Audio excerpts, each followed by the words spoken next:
today is a kind of a special day because, well, the PETA podcast dropped. We delayed the latest podcast because we were waiting to hear if Churchill Downs was going to be shut down by the new authority, the new horse racing authority that is responsible for being, for caring about the horses. It's the Horse Racing Integrity and Safety Authority, HISA, it's called. They had an emergency meeting in Kentucky where at Churchill Downs there have been 12 deaths of horses. Now, you're the cradle of horse racing in really of the world, right? I mean, it's the breeding ground. It's where horse racing is still king, right? It's still an industry, but it's got to be an industry where you got to care if your horses die, right? I mean, it's not like, it's still a big deal if someone is murdered, right? If someone is killed in your area, it makes the news. I mean, it's not like a little footnote. I mean, if it's a death, yeah. If it's just someone shot, I guess now that's kind of like a footnote. But now, in the old days, it was just considered the cost of doing business, which is absurd. It makes horse racing sound as ridiculous like the animal abuse in the circus. And in fact, it is the new circus. I mean, animal rights activists like PETA have been able to shut down circuses. Horse racing, almost. And so HISA, this Horse Racing Integrity and Safety Authority, they were meeting in Kentucky. They almost, people thought they were going to shut it down, but they didn't shut down the races today. And so we dropped the segment if you want to hear more about what's going on in horse racing. Because look, we're in the middle of the Triple Crown season, or really at the end, right? It's the Kentucky Derby, the Preakness in Pimlico in Baltimore, and then the Belmont in New York. And Triple Crown, right? Very rare that a horse wins all three legs. There's not going to be a Triple Crown winner this year, but we will have dead horses. And so people are concerned about that. Anyway, check out the PETA podcast if you want to hear why I'm kind of preoccupied with that issue here on June 1st. I've got another issue. Like, if you notice, I'm wearing orange because we're approaching Orange Weekend. Apparently, orange, if you're against gun violence, hard to imagine that there could be people for gun violence, right? But actually, if you're for liberal to no gun restrictions, you are for gun violence because that's an outcome of an embrace of guns. I'm for an embrace of freedom, an embrace of the Second Amendment, yes, but I'm not rabid about the Second Amendment. I'm for it. I'm for your liberty. I'm for it being in the Constitution. But, when it was there to protect, to have the militia out there protecting our democracy. And now I see the Second Amendment being abused by people who want to really subvert democracy. It's a little irony, but the people who are against gun violence now, people for sane restrictions on guns, people for peace, people for just for a kind of sanity that has been missing. Well, they have adopted orange, and this coming weekend, starting Friday, Saturday, Sunday, it's going to be Orange Weekend. So if you're against gun violence, wear orange. If you see me wear orange, that's why. It's not because, he's wearing orange and black, he must be a Giants fan. Well, finally, the Giants are playing well, but that's not why I'm wearing orange and black. It's because of gun violence. I'm against gun violence. How can anyone be against gun violence? And you know what? You can be against gun violence and for the Second Amendment. Surprise! You can. You really can. Now, how many controversial subjects can I get to in the first 5 minutes of the show? The other thing I want to mention is the fact that we are approaching. It's Pride. Oh, we are not just approaching it. We are in Pride. I can't get my music to repeat. Because I like my repeating music, but it just won't repeat here. Why is that? The music. Well, I got an email. I get this email every year from a San Francisco legislator. He's an assemblyman. Well, let's name him. He's a good guy. Assemblyman Phil Tang, District 19. I've seen Phil at Pride yearly since, God knows when. I mean, a long time. I've known Phil a long time, San Francisco politician. The Pride Parade, if you don't know, because some people are into the whole subculture of Pride. This is Pride Month, June, but the Pride Parades are on at different times. I don't even know when the New York Pride Parade is.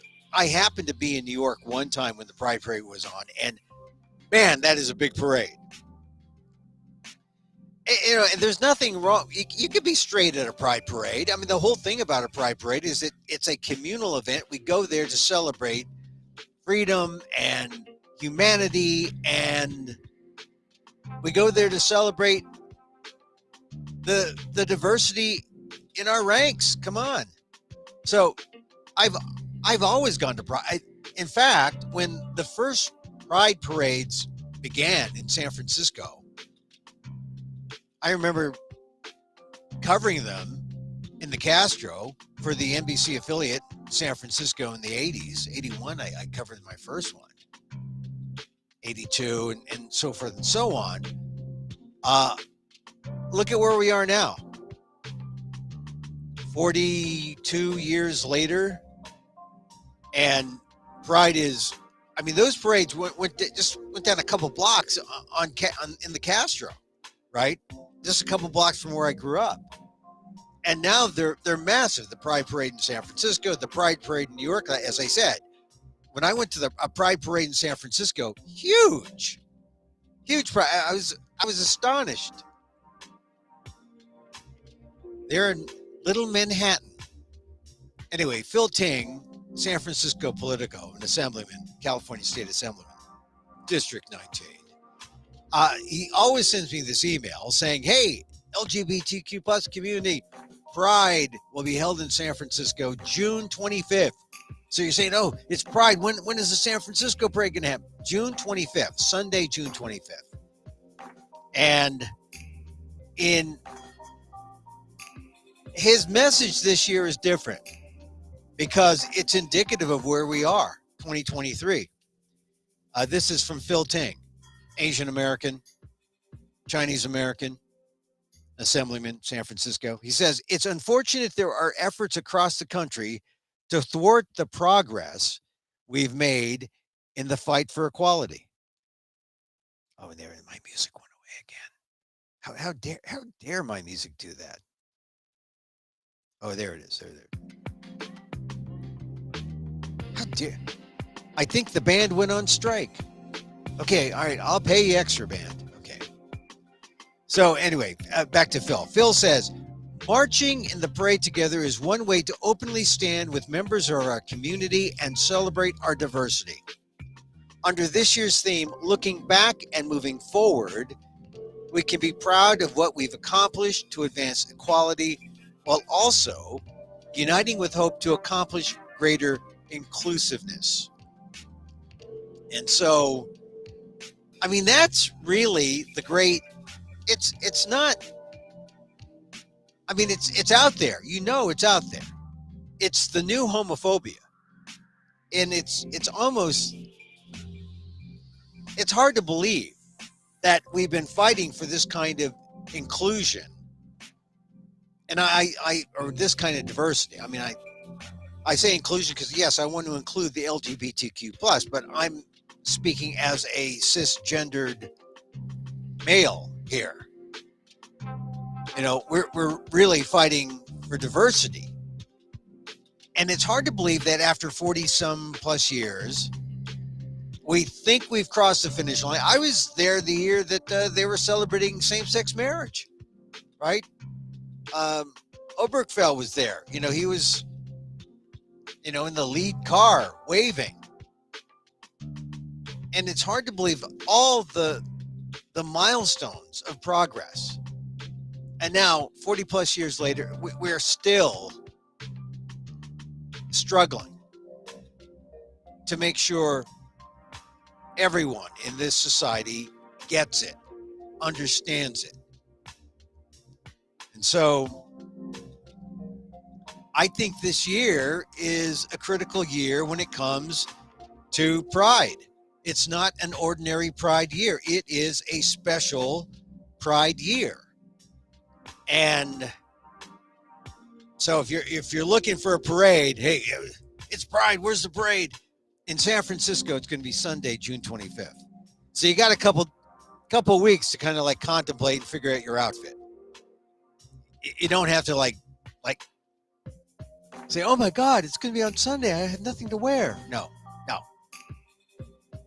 June 25th.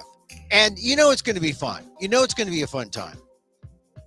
Whether you identify LGBTQ plus or whether you're an ally, I mean, this is a critical pride. And it's amazing that we have to consider the fact that just as we move forward, there are forces trying to bring us back, trying to hold us back, trying to push us backwards. That's the thing that's hard to believe. Reading the different news sources around. The big thing, Bud Light, that whole thing, the whole boycott against Bud Light because of Dylan Mulvaney, the trans activist, the backlash against him. I mean, it's incredible. Now, this is from Axios, and they identified this as the big story of the day, of course, June 1st. Corporate America's commitment to LGBTQ plus causes, messages, and products is under scrutiny during this year's Pride Month. See, that's why you have a cough button. So that you can pause, cough off the air, and then come back and say, hey, I coughed. That kind of defeats the whole purpose of a cough button, huh? Anyway, Axios, who believes in smart brevity, except when Emil reads from Axios. Why it matters. Brands including Target and Bud Light, which both caved after right-wing backlashes to LGBTQ plus themed products and promotions, suddenly face extreme pressure after years of supporting Pride events without issue. This is what I mean. They call it a conundrum for corporate America. It is a conundrum because, in the end, what brings everyone together is the need for the corporate capitalist to get everyone's money. And they want to appeal to everybody. LGBTQ plus, the allies, the everyone. And before, everyone was on good behavior. And if you didn't agree with LGBTQ plus or Pride or whatever, you just didn't go to the event. But now they're forcing everyone to say, yeah, you got to take a litmus test. Are you for LGBTQ plus issues? Are you where do you stand? Or we're going to boycott you. This is the succession trickle down. I call it the succession trickle down and it's really part of the Trump trickle down. None of Trump's financial measures, in terms of, we're going to cut the taxes to the rich and that'll trickle. No, that's BS. That didn't trickle down. What trickles down is the hate. What trickles down is the backlash on not just race issues, but these gender issues, abortion issues, everything. Well, frankly, woke issues. issues where people have struggled to gain something positive. Here's the trickle down. The Trump trickle down is here's the backlash. Anti-LGBTQ, anti-race, anti-affirmative action, anti-abortion. That's what trickles down. The money doesn't trickle down from the tax cuts, but the attitude toward these quote-unquote woke issues does. And the corporates are kind of stuck in the middle trying to figure out, well, how do I please everybody? I want money from everybody. I'm Bud Light. I want the gays drunk. I want the straights drunk. I want the MAGA drunk. And they're going to drink a lot of beer to get drunk on Bud Light. So, yeah, I enrich myself. I mean,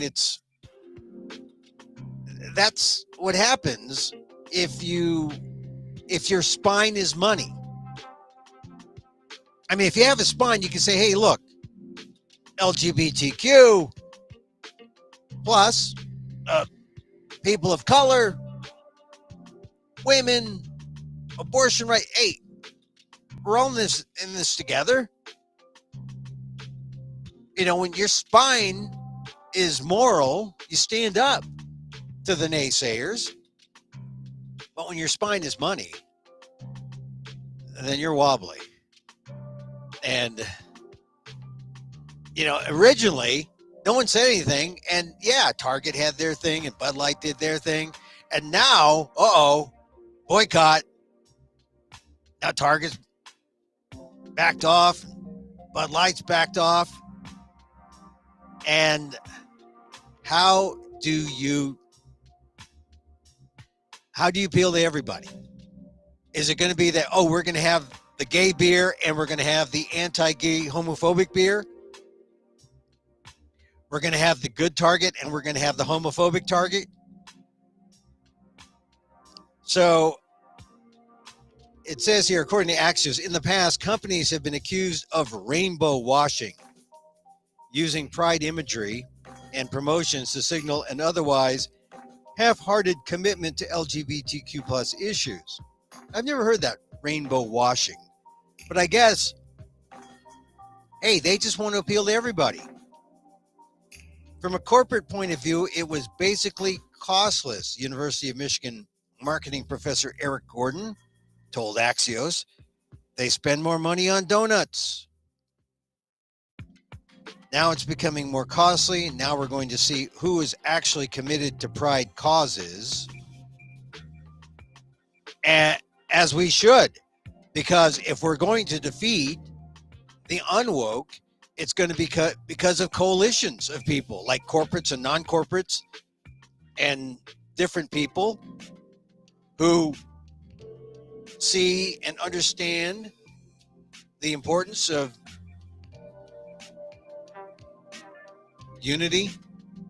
I mean, unity sounds so trite at this point, but that's what we're going for, right?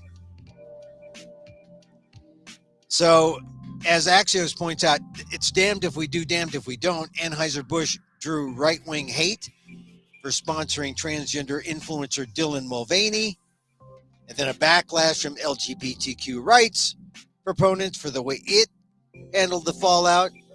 Target angered some people for selling Pride Month collection, then faced a backlash from the community. And it's going to mean that you got to take a stand. You got to take a moral stand, right? I mean, it should be that you should be able to have whatever stand you want. And it's true, you can. First Amendment, even for the corporates. But if you're going to take a stand like be anti-LGBTQ during Pride Month, you deserve all the ire you get. After years of being pro-LGBTQ, actually, you were just pro-money. You wanted their money. So I guess we will see who the true believers are. June 2023 Pride Month. This is as I've never really seen it this divided in my time, since I can recall Pride months. As I said, I think I was in the first or second Pride parade in San Francisco. I mean, I was covering it. I know I covered the Gay Olympics.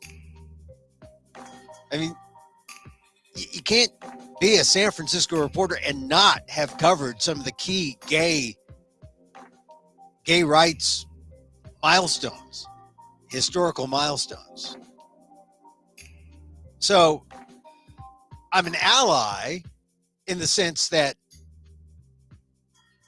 I if I was not reporting, as a reporter, I'm unbiased. But as a human being, how can you not be allied? As a feeling, as a empathetic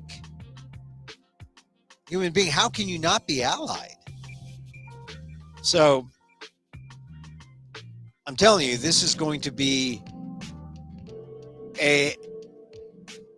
not your ordinary Pride Month 2023. The corporates they're kind of on notice, and look to see the businesses that you patronize. How do they act during this month? And take note, because it should determine how you treat them in July and August and September and October and November and December and January and February and March and April and May. If they don't act properly in June, you cross them off your list.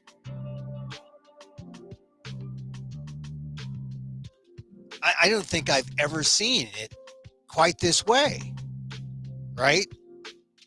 I mean, the closest that has come to this is when people said, hey, I can't buy that toilet paper. The Koch brothers, they own that factory.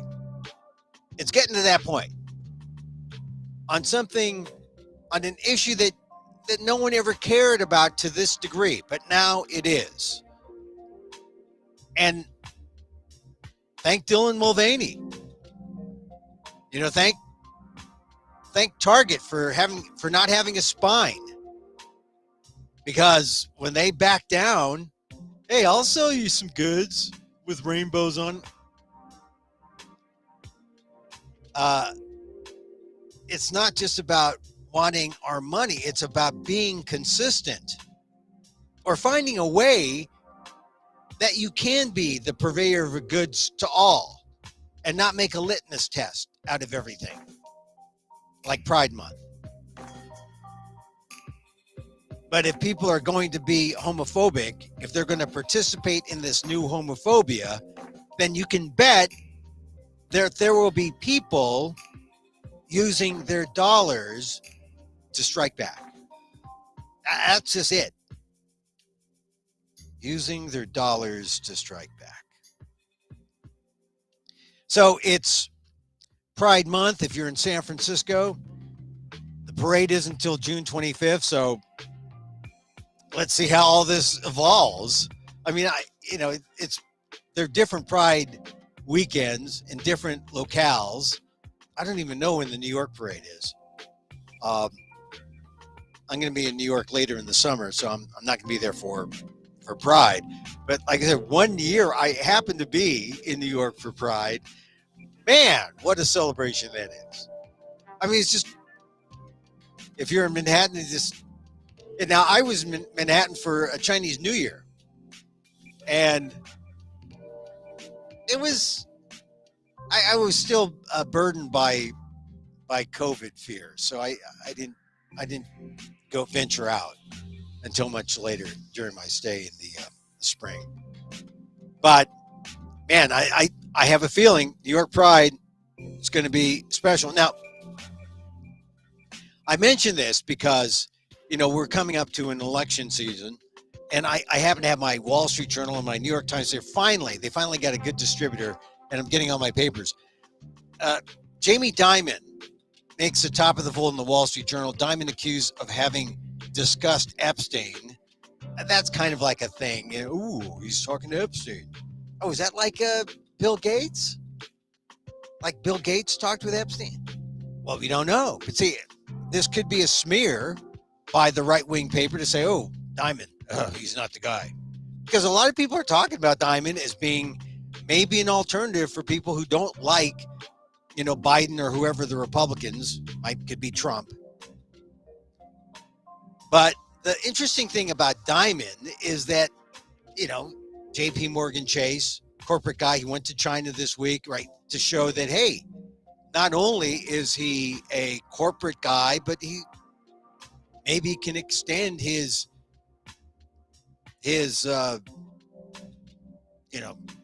top executive talents to bridge the gap between corporate and, government and policy. I mean, that's what we're talking about here when we're talking about, the corporate folks, Target, Bud, not knowing what to do with this during Pride Month. Here's the thing about Dimon that I like from what I've read. He says he's basically a Democrat with the soul of a Republican or something like that. Something that makes it sound like, hey, I like money. Can't help that. That's what Dimon says. I mean, if you're a JP Morgan Chase guy, of course, that's your view. But he's not much different from, say, Obama, right? Who is just an extreme moderate, a capitalist. I mean, that's what Joe Biden likes to say. I'm a capitalist. We're in a capitalist society. But the one thing that Dimon cops to is that he's socially responsible. He wants to make sure that people get a fair shake. He's not a succession guy, I don't think. But he's maybe a hard-ass corporate guy with a soft heart. I just point him out because as we talk about politics, you talk about who's going to be the leader of this country, who's going to, win for the presidency. There's a lot of people naming Jamie Dimon as a possibility. The political news, of course, is the debt ceiling has been raised. We've averted a crisis, but now the talk is, economically, we're doing okay, but not okay. I mean, there's some news reports coming out saying, looking at spending habits of people, not buying, the high price cuts of meat and things like that. They're even cutting back at the dollar stores. So it's there to balance out the picture that, hey, some people are doing what? Some people are doing very well, right? If you're in the top 1%, top 5%, you're doing well. I mean, if you bought NVIDIA stock, they're the big driver in AI, and you're doing well. If you own the top stocks, I was reading somewhere where the S&P 500 is up like 8 to 10%, something like that. But it's all around the big stocks like NVIDIA and Apple and Google, Microsoft, those stocks. You take them away, and the S&P 500 is like at 1% gain. Tech is the driver. So who's doing well? I mean, the tech folks have cut back because, they don't want to be hit. So, when you see the big drivers of the economy cut back, then you know that the people who are like modestly sitting on their wallets, they're not having a tough time. Look, they're still doing well, but they're not doing gangbusters. The Macy's, the Costco's, Dollar General, the companies that came up on the news today. It's people are wary and they're waiting for signs that inflation will reduce. And look, the Republicans and the Democrats did the right thing by raising the debt limit. and averting real, I mean, they didn't want to make a hard decision until after 2025, and that averted crisis. But averting crisis was the most responsible thing they could do. They did it, thank goodness. And now back to our regularly scheduled program, which is, who do you want to be president in 2024? You know, the Biden folks, President Biden trip today. You got to hope he doesn't do anything, because, you know, you're that old, you can break a hip. Any number of things can happen. You don't even have to be that old to have, you know, hip problems and need a hip replacement. But, you know, you got to hope for President Biden's good health. And on the Republican side, oh, man. You know, Donald Trump is, when I was talking about Biden, he fell at Colorado Springs. He looks to be okay. But, this thing with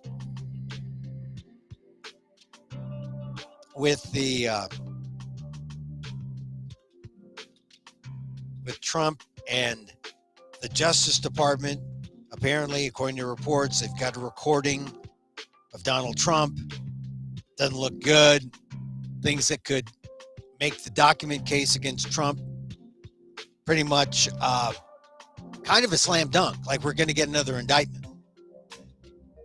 And just based on statements that Trump has made, it would be the height of succession trickle down, right? If Donald Trump is the Republican nominee, without question, you know, because America is failed morally. They don't know when to reject a morally bankrupt candidate like Donald Trump. Look, he should just consider himself happy that he was impeached twice and not convicted. He should just be considered happy that, you know, maybe he can just ride out his days as someone trying to avoid all these. I don't think he's going to avoid indictments. He's probably going to get indicted on the documents charge, probably on the election fraud charges. And the Republicans, that's the best the Republicans can do. The 35-time indicted, let's just go with the indictments that we know about, Donald Trump.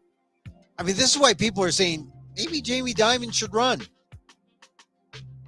I mean, at least he knows that there's supposed to be some balance between, you know, being a hard ass for money and a hard ass in the heart for regular folks, your customers. Anyway, the story I think we need to dwell on, I talked about this yesterday. You know, it's the NBA Finals. People are talking about the Miami Heat. They don't belong there. They're underdogs against the Denver Nuggets. They're a good team, but not a great team. They got maybe a former MVP, Nikola Jokic. They should be favored, but they can be had.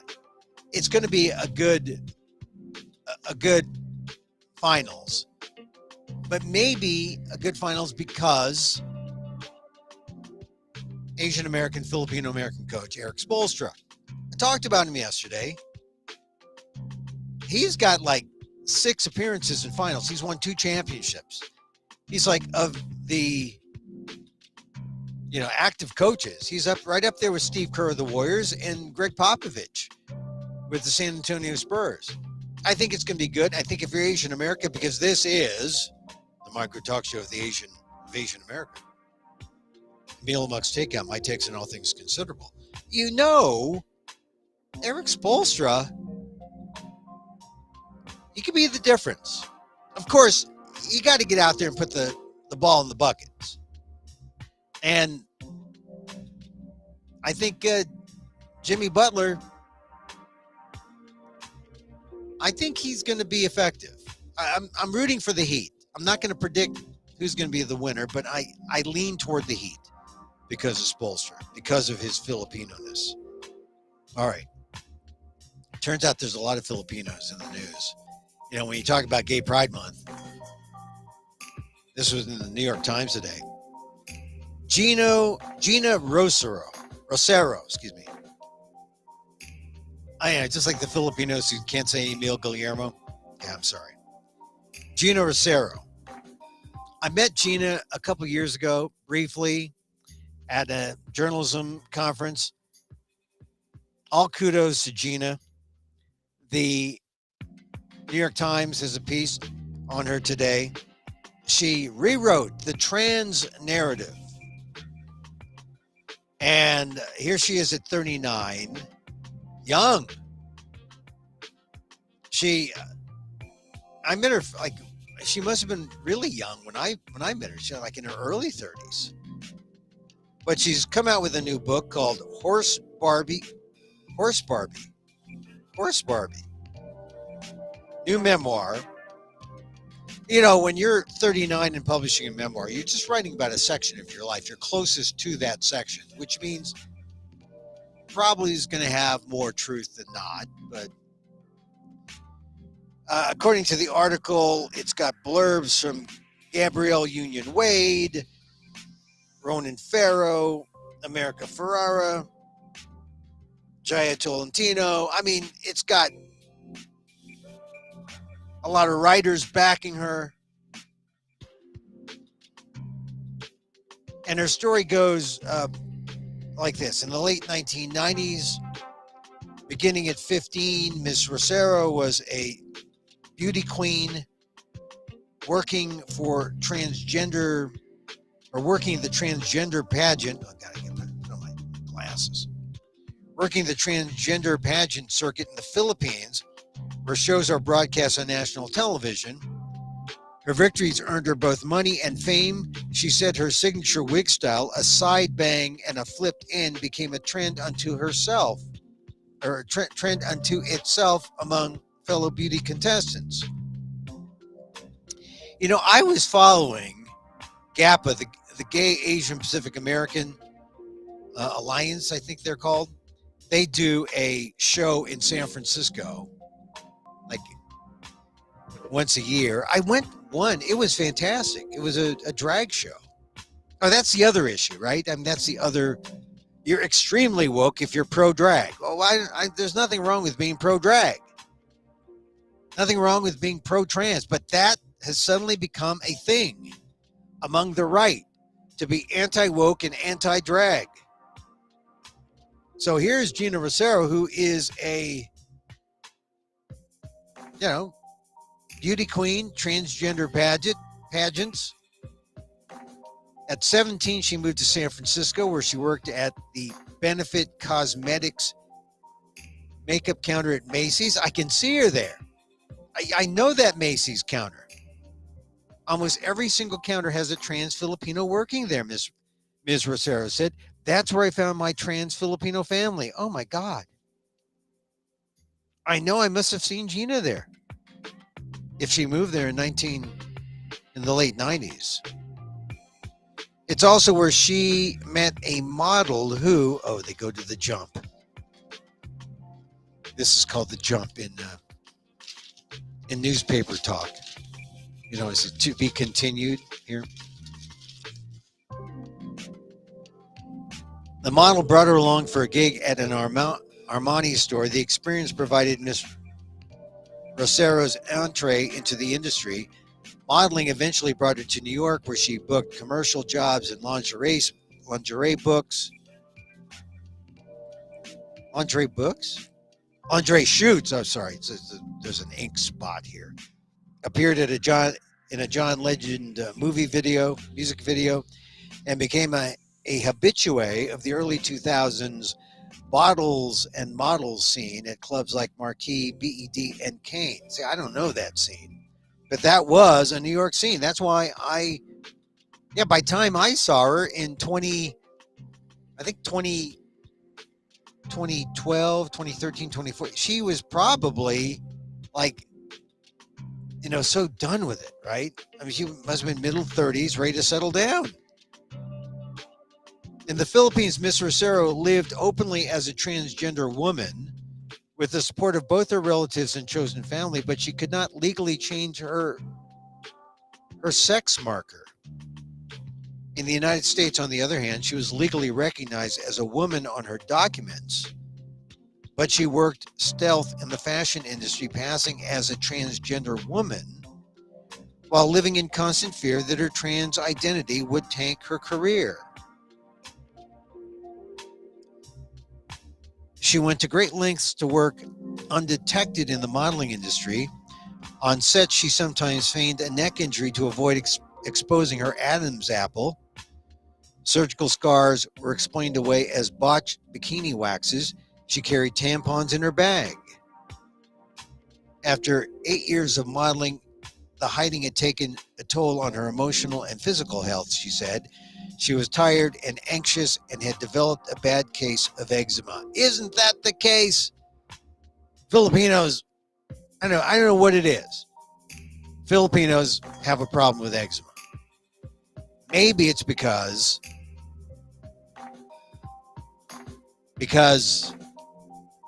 we're from the tropics and we come someplace really cold or untropical. I don't know. Eczema. I can relate. After the financial crash of 2008, Ms. Rocero explored careers in other fields: magazine publishing, sustainable garbage bags. Oh my God. Hydroponic gardening. Hydroponic gardening. Is that code for something? Nothing quite stuck. She was always ambitious and always willing to hustle, said Ilka Gregory, 46, a close friend of Ms. Rocero since 2009. But I do think she lacked that focus and lacked that calling. While celebrating her 30th birthday in Tulum, Mexico, she told her boyfriend that she was ready to come out publicly. At that very moment, hundreds of newborn turtles suddenly appeared on the beach. She took it as a sign. You say that and turtles appear on the beach? That's a sign. It was like, if I'm going to do this, I'm going to do it in the biggest possible way. I'm going to do it as a TED Talk. And she delivered her speech, Why I Must Come Out, in March 2014. That's when I saw her. The first TED Talk that focused on transgender issues. It has been watched 3.6 million times. Her TED appearance started Ms. Rocero's career as an eloquent public speaker. She became a sought-after guest at high-profile gatherings like the World Economic Forum's annual meeting in Davos, Switzerland, and the Milken Institute's Global Conference. In the backseat of a car en route to the West Village, she reflected on her shift from model to advocate. I was in a trap being stealth, she said, and then I felt like I entered a new trap, which is respectability politics. Ms. Rocero said she never felt fully comfortable in the role of trans role model. At first, she was excited to assume what she called an Angelina Jolie persona, a beautiful world-trotting champion of social issues, but then she realized maybe she would rather be a Tyra Banks. For her, that meant starting a production company and trying her hand at directing. It also meant posing for Playboy in 2019, only the second openly trans playmate. So, an interesting story. She's out there. She's got a new book. She's scheduled for, let's see, she'll be talking about that new book. Horse Barbie is called. I'm gonna have to get it now because I met her. I met her at one of these at an event in New York not too long ago. Oh, it was a Filipino American National Historical Society event. That's when, and everyone was just saw her as. This is the thing. Am I, as a cisgendered Filipino? No, the more voices, the merrier. I think it's great. Gina Rocero, her new book. It's just out this week. Horse Barbie. Check it out. All right. Tomorrow, I guess we'll talk about Ron DeSantis. Because, he doesn't know how to pronounce his name. I am sensitive to that because I'm a Guillermo. I say Guillermo, and people say, hey, don't you know it's Guillermo? No, it's not Guillermo. I say this to my own family, not my nuclear family. They know to say Guillermo. And when Dad's here, you say Guillermo. But, among your friends, you can say it the Spanish way if you want to side with the colonizers. But there are members of my family who are not from the Philippines, who were born here. They say Guillermo. They can't say it correctly. Anyway. All right, that's it for today's show. We're going to repeat this. What I do is, if you miss it live at 2 p.m. Pacific, I'll repeat it like the next morning or something. Or I'll just keep it going throughout the night. Live. You can catch it live. On YouTube at Emil Amok 1, on Twitter at Emil Amok, Facebook at fb.com/EmilGuillermo.media or Emil Guillermo. And we, of course, repeat it on amok.com. Thank you. Thank you for being here. It's Pride Month, June 1st. It's going to be historic. It's an historic month. We haven't had a Pride Month like this where you thought we made so many gains in almost 2 generations or more than 2 generations, more than 40 years. And now, because of the Bud Light thing, because of Target, we're coming back. Forces are pushing us back. Got to keep going forward. Got to keep going forward. All right. Back in tomorrow, 2 p.m. Pacific. Same bat time, same bat station. People know I like to meditate. Oh, and I picked up something new. I picked up the fists of anger. I picked up Kundalini. I'm Kundalini-ing. So watch for that. And, of course, my home-based meditation is metta, the loving kindness. Because love conquers all, right? All right. And so, as I wish for me, I wish for you. May you be safe. May you be happy. May you be healthy. And may you live with ease. Emil Guillermo here. Till next time. Mahal Kita. Mahal Kita. Mahalkita. Mahal Kita. Look it up. Mahal Kita. Mahal Kita. Yeah.